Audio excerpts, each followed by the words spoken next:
네, 2022학년도 독서 이론 지문 해설 강의 시작하겠습니다. 이 지문은 수능 전체 4개의 비문학 지문 중에 가장 쉬운 지문이었는데요. 그럼에도 불구하고 지금 여기 제시되어 있던 2번 문제를 어려워하는 친구들이 있었습니다. 그렇기 때문에 쉽게 푼 친구들은 왜 쉽게 풀었고 어려웠던 친구들은 왜 어려웠는지를 내용을 보면서 설명을 해드리도록 하겠습니다. 자, 내용 들어가겠습니다. 자, 1문단. 어떤 독서 이론도 이 한 장의 사진만큼 독서의 위대함을 분명하게 말해주지 못할 것이다. 그러면은 무슨 뜻이죠? 사진이 독서의 위대함을 보여준다는 뜻이죠. 자, 사진은 제2차 세계대전 당시 처참하게 무너져 내린 런던의 한 건물의 모습이다. 폐허 속에서도 사람들이 책을 찾아 서가 앞에 선 이유는 무엇일까? 이들은 갑작스레 닥친 상황에서 독서를 통해 무언가를 구하고자 했을 것이다. 라고 1문단이 마무리됐습니다. 자, 그럼 여기 질문에 기억이 왜 서가 앞에 서느냐 라고 얘기했을 때 그에 대한 대답이 그대로 밑에 나왔죠. 갑작스레 닥친 상황에서 독서를 통해 무언가 구하고자 했을 것. 요게 이제 이 지문의 주제라고 보시면 되겠습니다. 물론 구하고자 했을 것이다까지는 알겠는데 목적어죠. 무엇을 구하고자 했는지에 대해서는 1문단에서 알려주지 않았기 때문에 이 무언가에 대한 내용이 이 글의 주제가 될 겁니다. 자, 그럼 요걸 중심으로 계속 볼게요. 자, 독서는 자신을 살피고 돌아볼 계기를 제공함으로써 어떻게 살 것인가의 문제를 생각하게 한다. 라고 두 번째 문단에 시작을 하는데, 자, 우리는 기억해야 됩니다. 1문단에서 무언가를 구하고자 했을 것이다. 라고 얘기를 했고, 그리고 2문단에서 자신을 살피고 돌아볼 계기를 제공함으로써 어떻게 살 것인가의 문제를 생각하게 한다라고 시작을 한 걸 확인할 수 있습니다. 다시 말해 여기서 말하는 무언가를 구하고자 했을 것에서 이 무언가의 첫 번째는 어떻게 살 것인가의 문제를 생각하게 하는 것이라는 걸 연결지을 수 있으면 일단 이 지문의 스타트를 굉장히 잘 끄는 거라고 볼 수 있겠죠. 자, 그러면 지금 제가 노란색으로 밑줄 친 요 내용 있죠? 요 내용을 놓치지 않고 이 밑에 있는 내용들을 쭉 읽어갈 때 노란색으로 밑줄 친 내용과 이렇게 표현이 달라지는 거지 결국 계속 같은 뜻이구나 라는 거를 생각하면서 보시면 좋겠습니다. 자, 그럼 보겠습니다. 책은 인류의 지혜와 경험이 담겨있는 문화유산이며 독서는 인류와의 만남이자 끝없는 대화이다. 독자의 경험과 책에 담긴 수많은 경험들의 만남은 성찰의 기회를 제공함으로써 독자의 내면을 성장시켜 삶을 바꾼다. 자, 여기까지 읽었을 때 이제 글을 잘 읽는 친구들 같은 경우에는 머릿속에 띵 하고 떠오릅니다. 뭐가 떠오르냐면 자, 주어가 이거죠. 만남은 성찰의 기회를 제공함으로써 삶을 바꾼다. 라는 이 문장의 구조를 봤고요. 그리고 이 문장의 구조가 지금 위에 있는 요 노란색 밑줄 친 내용의 구조의 같은 내용이라는 것을 파악할 수 있었을 겁니다. 글을 잘 읽는 친구들은 말이죠. 자, 그러면은 글을 못 읽는 친구들은 왜 이 구조가 안 보이느냐? 자, 일단 첫째, 어휘력이 부족하기 때문입니다. 자, 무슨 말이냐? 자, 여기 성찰이라는 단어가 나옵니다. 자, 성찰이 뭐죠? 라고 말했을 때 대답을 못하면 글을 못 읽는 거예요. 이건 자신을 돌아본다는 거죠. 근데 자신을 돌아본다는 게 어디 나왔죠? 그대로 노란색 여기에 써 있는 게 확인이 됩니다. 맞죠? 자, 그러면 연결이 됩니다. 자신을 살피고 돌아볼 계기는 여기에 연결된다는 사실. 그러면 여기서 이제 나옵니다. 성찰의 기회를 제공함으로써 그대로 나왔죠. 그리고 끊어볼게요. 그리고 그 뒤에 어떻게 살 것인가의 문제를 생각하게 한다. 그거를 연결시킬 수 있겠죠. 어떻게 살 것인가의 문제를 생각하게 하는 것은 독자의 내면을 성장시켜 삶을 바꾼다와 같은 뜻이구나. 그럼 마지막 하나 남았네. 독자의 경험과 책에 담긴 수많은 경험들의 만남은 독서로 연결 지을 수 있겠네. 이렇게 할 수 있으면 글을 잘 읽는다라고 말할 수 있는 겁니다. 하지만 이게 안 되기 때문에 우리는 다들 비문학을 어려워하는 거예요. 자, 계속 볼게. 이런 의미에서 독서는 자기 성찰의 행위이며 끄덕끄덕 돼야 되죠. 성찰의 시간은 깊이 사색하고 스스로에게 질문을 던지는 시간이어야 한다. 자, 근데 여기 있는 내용을 굳이 꼼꼼히 읽을 필요가 없습니다. 자, 독서는 다른 말로 바꿀게요. 뭡니까? 자신을 살피고 돌아볼 계기를 제공함으로써 어떻게 살 것인가의 문제를 생각하게 하는 게 독서거든요. 그러면 지금 이 노란 문장을 표현을 바꾸면 결국에는 이 문장이랑 똑같은 뜻이 되는 겁니다. 그럼 끄덕끄덕이 나와야 되는 거죠. 자, 이들이 책을 찾은 것도 혼란스러운 현실을 외면하려 한 것이 아니라, 자, 이런 것들은 잘 표시해 주십시오. 아니라라고 했죠. 그러면 이런 표현이 만약에 선택지에 나온다면 얘는 적절하지 않은 것의 답입니다. 자, 아니라라고 했어요. 그리고 우리는 밑줄칩니다. 어디에? 자신의 삶에 대한 숙고의 시간이 필요했기 때문이다. 자, 그럼 여기서 이렇게 물어볼까요? 지금 쌤이 노란색으로 밑줄 친 내용은 이렇게 표현을 바꿀 수 있습니다. 어떻게 살 것인가? 문제를 어쩌고저쩌고. 어디 나오는 거죠? 위에 나오는 거죠. 이해됩니까? 다시 표현이 바뀌었을 뿐, 이 두 번째 문단에서 의미하고자 하는 바는 계속 독서는 자신을 살피고 돌아볼 계기를 제공함으로써 어떻게 살 것인가의 문제를 생각하게 하는 것. 이게 두 번째 문단에서 진짜 말하고 싶은 내용이라는 거죠. 근데 여기서 또 끝나면 안 되죠? 이거 왜 얘기했습니까? 독서는 무언가를 구하고자 하는 사람들의 어떤 해답이었던 거지. 자, 그럼 여기까지가 이제 이 글의 첫 번째 독서에 대한 의미를 찾는 내용이었습니다. 자, 그 다음 이제 두 번째 내용이 나옵니다. 선생님, 두 번째 내용인 거 어떻게 알아요? 또한 나왔잖아요. 자, 앞에 어떤 설명이 쭉쭉쭉 나오다가 갑자기 또한이라는 말이 나오면 결국 이거는 앞에 있는 내용에 추가적으로 하나 더란 뜻이죠. 맞죠? 자, 근데 우리는 이 앞에서 독서의 설명을 한 번밖에 들은 적이 없습니다. 그렇기 때문에 지금 독서에 대한 설명이 한 번이 진행됐다면 이제 두 번째 독서에 대한 설명이 나온다는 사실을 우리가 예측하면서 들어가야 되는 거죠. 자, 그럼 보겠습니다. 당연히 노란색으로 밑줄쳐야겠죠? 독서는 자신을 둘러싼 현실을 올바로 인식하고 당면한 문제를 해결할 논리와 힘을 지니게 한다. 자, 여기서 또 이 단어 모르면 안 됩니다. 이 당면은 마주하다라는 뜻이죠. 자, 책은 세상에 대한 안목을 키우는데 필요한 지식을 담고 있으며 독서는 그 지식을 얻는 과정이다. 자, 이제 눈치챘을 겁니다. 지금 내가 읽고 있는 이 내용은 노란색으로 밑줄친 내용의 또 다른 표현일 뿐입니다. 이런 걸 보고 주지와 구현이라는 표현도 써요. 자, 주지는 뭐냐? 중심적으로 말하고자 하는 내용입니다. 구현은요, 그거에 대해서 추가적으로 설명을 보다 구체적으로 하는 거죠. 자, 그럼 우리는 이 둘이 같은 의미라는 걸 계속 인지한 채로 내용을 들어가야 됩니다. 자, 독자의 생각과 오랜 세월 축적된 지식의 만남은 독자에게 올바른 식견을 갖추고 당면한 문제를 해결할 방법을 모색하도록 함으로써 세상을 바꾼다. 또 나왔습니다. 위에 있는 2문단과 구조가 똑같네요. 자, 독자의 생각과 오랜 세월 축적된 지식의 만남은 주어네요. 독자에게 올바른 식견을 갖추고 일단 이렇게 해볼게요. 당면한 문제를 해결할 방법을 모색하도록 함으로써 세상을 바꾼다. 자, 근데 우리 첫 번째 문장에서 이 당면이라는 거 방금 설명했죠. 근데 그대로 여기 당면 나오는 거 보이십니까? 그리고 선생님은 이것도 주지와 부연으로 계속 연결지으면서 읽고 있기 때문에 결국 얘가 연결된다면, 자, 아까 말했던 것처럼 이 주어는 첫 번째 문장의 주어와 연결될 겁니다. 독서는 독자의 생각과 오랜 세월 축적된 지식의 만남과 같은 뜻인 거죠. 세 번째 문단에선. 그러면서 동시에 독자에게 올바른 식견을 갖추고는 어디에 연결된다? 현실을 올바로 인식하고와 연결이 된다. 그리고 당면한 문제를 그대로 연결되니까 같은 단어니까 해결할 방법을 모색하도록 함으로써, 여기는 사실 지금 이 글에서는 당면한 문제를 해결할 논리로 연결되어 있는 것을 확인할 수 있어야 되고요. 그래서 세상을 바꾼다라고 나와 있습니다. 물론 여기에는 세상을 바꾼다라는 말은 없습니다. 세상을 바꾼다라는 건 추가된 거죠.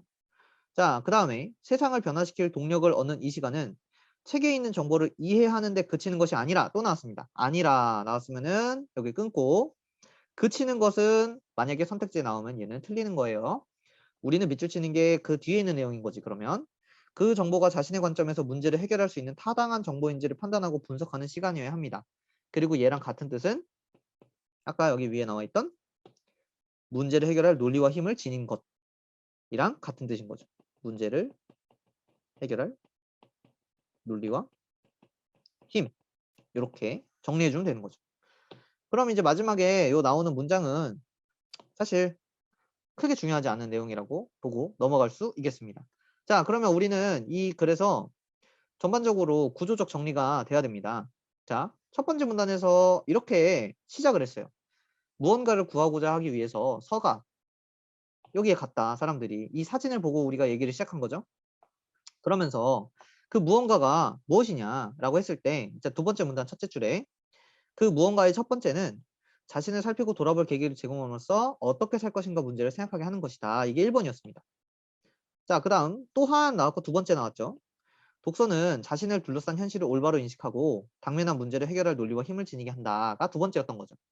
자, 그러면은 과연 마지막 문단에는 뭐가 나올까? 마지막 문단에는 대부분 이거에 대한 총 정리가 나올 확률이 높죠. 그러면 우리는 마음속으로 이제 예상하는 겁니다. 우리 앞에 나왔던 내용이 정리가 되겠지.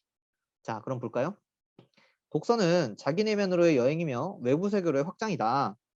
자, 일단 연결어미 같은 것들은 중요한 문장이 있을 때 끊어서 읽는 연습을 하는 것도 좋습니다. 하지만 이거를 그렇게 초보인 학생들한테 추천하지 않는 게, 일단 연결어미를 확인할 수 있는 눈이 없습니다. 왜냐하면 그리기를 못하면 문법도 못할 확률이 매우 높거든요. 그렇기 때문에 연결어미를 무조건 끊어라 라고 얘기를 하지 않겠지만, 지금 선생님은 이제 급하게 이 수능 지문을 해설하기 위해서 이 기술을 가지고 있다는 전제 하에 끊으면서 읽어가는 과정이니까, 이제 여러분들도 아, 이게 요렇게 읽을 수 있구나까지만 알고 글 자체를 구조적으로 이해하는 이 방식 자체를 이 영상을 보면서 좀 배운다라고 생각하시고 보면 좋을 것 같아요. 자, 그럼 보겠습니다. 선생님은 이걸 왜 끊었냐? 자, 일단 독서가 이 글의 핵심 제재잖아요. 핵심 제재, 핵심 재료란 뜻입니다. 근데 이 독서는 자기 내면으로의 여행이랍니다. 자, 마음 안속으로 여행을 간다는 거죠. 다름을 바꾸면 이거는 자기 자신을 돌아본다는 거예요. 이러면 떠오르는 게 있습니다. 단어가. 어휘를 안다면. 성찰이죠. 그러면 눈치가 딱 옵니다. 어디서 봤는데? 어디서 봤죠? 두 번째 문단에 나오죠. 아, 마지막 문단은 정리하는 거구나. 자, 자기 내면으로의 여행은 두 번째 문단 요약입니다. 그럼 너무 당연하게 외부 세계의 확장은 어떤 문단에 대한 요약일까요? 그렇죠. 3문단에 대한 요약이겠죠. 뭔지 몰라도 연결해 놓는 거지. 그럼 왜 외부 세계의 확장이 3문단의 요약이냐? 자, 자신을 둘러싼 현실을 인식한다잖아요. 자, 어때? 나를 둘러싼 현실은 내 내부 세계입니까? 외부 세계입니까? 당연히 외부 세계겠죠. 그래서 외부 세계로의 확장인 겁니다. 그래서 이 두 가지를 위해서 사람들은 독서가 지닌 힘을 알고 자신과 현실에 대한 이해를 구하고자 책과의 대화를 시도하고 있었던 것인 거죠. 그래서 폐허 속에서도 책을 찾은 것이죠. 자, 어떻습니까? 이 짧은 글이 별거 아닌 것처럼 보이고 내용이 쑥쑥 이해되는 친구들은 그냥 쑥쑥 이해하고 넘어갔겠지만, 이런 그 글 자체도 읽기를 어려워하는 친구들이 있고, 그리고 읽더라도 지금 현재 선생님이 영상에서 한 것처럼 구조적으로 읽는 것을 연습 안 해본 친구들이 있습니다.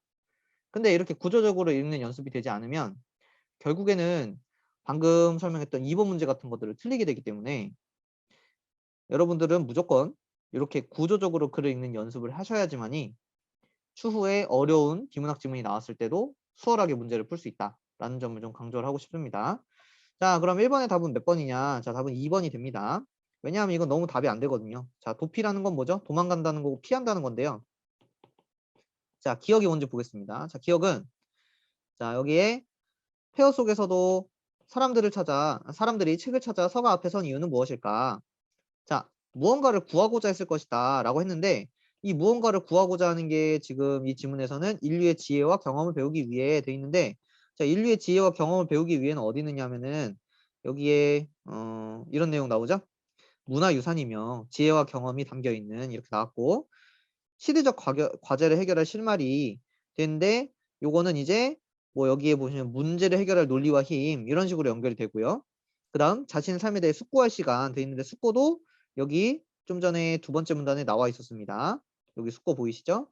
자, 그 다음 5번에 안목도 여기 그대로 나와 있었죠? 이거 어디 있냐면은 여기 두 번째 문단에, 세 번째 문단에 나왔네요. 세 번째 문단 여기에 나와 있는 걸 확인할 수 있기 때문에 1번에 2번은 그냥 눈알 굴리기 문제였다라고 보시면 되겠습니다. 자, 그 다음에 2번입니다. 자, 2번의 답은 5번이 돼요. 5번은 사실 어휘를 어느 정도 아는 친구들이면 금방 답을 찾아낼 수 있는 선지였는데요. 왜냐하면 이 유보라는 단어가 말이 안 되거든요. 자, 유보는 뭐냐면 쉽게 설명하면 앞뒤를 바꾸면 됩니다. 보류예요, 보류. 보류가 뭐예요? 미룬다는 거지. 자, 뭐래? 비판적 판단을 미룬대요. 자, 근데 보기를 보겠습니다. 그럼 이제. 자, 해결하려는 문제와 관련하여 관점이 다른 책들을 함께 읽는 것은 해법을 찾는 한 방법이다. 먼저, 자, 이런 거 나오면은 이제 쌤은 강박증이 있어요. 자, 아까 여기 또한 나올 때 플러스 원 이렇게 쓴 것처럼 먼저가 나오면은 기본적으로 이 설명하는 내용에서 결국 하나의 그 첫 시작을 알리는 부호라고 보시면 될 것 같아요. 자, 무슨 말이냐면, 자, 내가 말하고 싶은 게 한 뭐 두 가지, 세 가지가 있다고. 근데 그거에 대해서 두 가지를 얘기할 때 뭐 첫째 이렇게 시작할 수도 있겠지만, 그럼 좀 진부하잖아요. 그래서 이런 것들을 먼저 이렇게 시작하는 경우가 있습니다. 그래서 먼저 하면서 시작되는 이 내용들도 반드시 1번 이렇게 번호를 매기면서 시작해야 된다는 점 알아두시고 번호 매겨주시면 되겠습니다. 자, 계속. 자, 문제가 무엇인지를 명확히 하고 이와 관련된 서로 다른 관점의 책을 찾는다. 책을 읽을 때는 자신의 관점에서 각 관점들을 비교 대조하면서 정보의 타당성을 비판적으로 검토하고 평가한 내용을 통합한다. 이를 통해 문제를 다각적 심층적으로 이해하게 됨으로써 자신의 관점을 분명히 하고 나아가 생각을 발전시켜 관점을 재구성하게 됨으로써 해법을 찾을 수 있다. 어잉? 글을 읽는데 지금 1번만 해놓고 2번을 지금 표시하는 데가 안 보여요. 왜냐면 먼저가 나왔으면은 뭐 다음에는 이런 것들이 나오면 이제 확실한 표시가 돼서 우리가 딱 번호 매기면서 딱딱딱 갈 수 있는데 지금 이 지문에서는 그렇게 보이지가 않네요. 자, 그렇다는 것은 지금 이 문장은 여기 논리적 구조상 연결어미나 아니면은 문장과 문장의 관계를 통해서 이 순서를 잘 확인하라는 내용으로 보시면 되니까 자, 그러면 다시 한번 읽은 내용을 토대로 2번이 어디 있는지 3번이 어디 있는지 한번 다시 보도록 하겠습니다. 자, 문제가 무엇인지를 명확히 합니다. 그리고 두 번째는요. 뭐 하냐면 책을 찾습니다. 이런 식으로 연결을 하는 거예요. 논리적으로 연결어미. 그리고 여기 연결어미 보이죠? 그리고 문장 관계들을 통해서 이제 이렇게 순서와 관계들을 찾는 거죠. 자, 책을 읽을 때는 돼 있으니까 책을 찾은 다음엔 당연히 책을 읽어야 되겠죠? 그러니까 여기가 3번이 되겠지. 이런 식으로 각 관점들을 비교 대조하면서 자, 하면서 나왔으니까 또 논리적으로 이제 문장 관계를 연결해 주는 내용이 나왔으니까 여기서 이제 네 번째가 이렇게 되겠죠. 타당성을 근데 또 이 타당성이라는 단어를 모를 수 있으니까요. 자, 타당성은 뭐예요? 논리적으로 올바른 것, 말이 되는 것, 논리적인 것 이렇게 이해하시면 되겠습니다. 그래서 비판적으로 검토하고 그리고 또 이제 어휘 모르는 친구들 중에 이제 비판적으로 검토한다 그러면은 무조건 이거를 뭔가 나쁘게 생각하고 뭔가 이거에 대해서 까고 약간 이런 거라고 생각하는데요. 여러분이 생각하는 그 의미는 비난이라고 보시면 되겠고요. 자, 비판은 뭐냐면은 이거에 대해서 이렇게 보면 좋을 것 같아요. 분석적으로 접근한다. 물론 이게 완벽히 맞는 건 아니지만 이렇게 하면은 학생들이 좀 더 와닿게 쉽게 이해하기 때문에 이런 식으로 바꿔서 설명해 준 거니까 이렇게 와닿게 이해하시면 될 것 같아요. 그럼 당연히 타당성을 분석적으로 접근해서 검토하고요. 평가한 내용을 통합을 합니다. 자, 그리고 이를 통해 문제를 다각적이라는 건 여러 관점에서, 심층적이라는 건 깊은 관점에서 이해하게 됨으로써 자신의 관점을 분명히 하고 자, 근데 이를 통해라고 돼 있으니까 이 과정을 통해 그 다음으로 하게 되는 내용이니까 이게 5번이 되겠죠. 그리고 됨으로써 나왔으니까 또 논리적으로 연결됐기 때문에 여기서 6번이 되겠고 또 연결음이 나왔으니까 나아가 나와서 이제 7번이 되겠고 이런 식으로 쭉쭉쭉 연결시켜서 결국에 보기에서 나오는 이 논리적 구조는 1번부터 시작해가지고 7번까지 이어지는 이 과정이구나 라고 알아차릴 수 있으면 국어를 가르칠 수 있는 정도의 수준이 되는 거겠죠. 물론 여러분들은 그게 안 되기 때문에 쌤 영상을 보고 있겠죠. 자, 그러면은 답이 5번이 되는 이유는 지금 보기의 내용의 그 어디에도 보류한다라는 내용은 나와 있지 않습니다. 그렇기 때문에 5번이 답이다라는 거 보시면 되고요. 나머지 선지는 보기에 있는 내용을 이제 보면은 알 수 있기 때문에 빠르게 넘어가도록 하겠습니다. 이 지문이 쉽기 때문에. 자, 그럼 넘어갈게요. 자, 그다음 3번. 3번도 너무 쉽습니다. 자, 3번에 보시면 이런 내용이 나오네요. 나의 독서 대부분은 정보 습득을 위한 것이었다. 책의 내용이 그대로 내 머릿속으로 옮겨져 지식이 쌓이기만을 바랐지 내면의 성장을 생각하지 못했다. 자, 이 내면이라는 말이 나오면은 이제 느낌이 와야 돼요. 근데 이 느낌이라는 거는 선생님이니까 느껴라. 뭐 이해해라, 뭐 감상해라 이렇게 말하면은 여러분들이 뭐 못 느끼니까 나한테 이제 설명 들어 왔을 거 아니야. 자, 여기서 말하는 이 느낌이라는 거는 자, 다른 단어인데 같은 뜻인 애들 있잖아. 요걸 찾으라는 거죠, 본문에서. 자, 본문에 어디 있었지? 우리 내면 얘기 어디 나왔죠? 두 번째 문단에 나왔죠. 자, 내면 얘기 어디 나왔죠? 내면. 자, 내면은 다른 말 바꾸면 뭐였죠? 돌아볼 계기를 제공하는 거였죠? 이거 다 뭐예요? 성찰. 다 같은 뜻이란 말이야, 이렇게. 요걸 느끼라는 거죠. 아, 쉽지 않죠? 국어 공부라는 것이. 자, 그럼 계속 볼게. 성장을 생각하지 못했다. 하지 못했대. 그럼 이 친구 같은 경우에는 내면을 하지 못했대. 그럼 이제 뭐 하면 좋겠다라는 말 나오겠어요. 내면을 하면 좋겠다. 이런 말 나오겠지. 나에게로 여행. 이것도 어디서 많이 본 거네. 내면으로의 여행. 자, 그러면 선지가 몇 번이 답이 될까요? 답이 1번이 되겠죠. 성찰. 내면이랑 성찰 같은 뜻이었지? 이렇게 풀면 아주 빠르게 답을 찾을 수 있다는 겁니다. 이거를 하나씩 다 읽어가면서 지우고 있으면은 그 뒤에 있는 어려운 지문은 언제 다 풀죠? 이렇게 되는 겁니다. 물론 이렇게 되기까지는 여러분들은 차근차근 하나씩 이걸 제거해가는 연습을 해야 되는 친구들도 있죠. 4등급 이하의 친구들. 건방지게 공부해서는 안 되는 거죠. 자, 됐습니다.